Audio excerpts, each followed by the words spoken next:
Welcome back to the channel. Today we are diving into one of the most essential skills you need for 3D modeling and CAD environments, which is learning how to make an array in Fusion 360 using the rectangular pattern tool. If you often find yourself manually copying and pasting the same shapes over and over again, this video is going to save you massive amounts of time and frustration. We will walk through the entire process step by step, so make sure you stay until the end to master your workflow.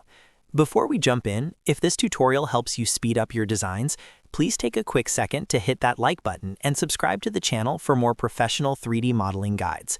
Let us get started. First, make sure you have your model open in the design workspace. To begin creating your array, navigate to the top toolbar and go to the Create menu. Once the drop-down opens, scroll down to the Pattern submenu and click on Rectangular Pattern.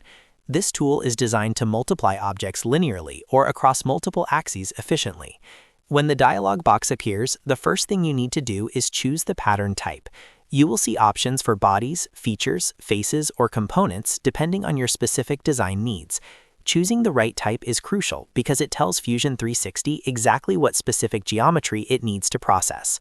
Next, click on the object in your workspace that you want to repeat. After you have selected your object, you need to define the direction for the array. To do this, click on the Select arrow for direction in the dialog box.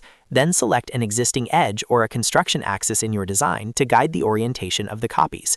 Once the direction is set, the arrows will appear on your model. Now we can set the quantity and distance. In the quantity field, enter the total number of copies you desire, including the original object. Then input a distance value in the distance field to determine how much space remains between each copy.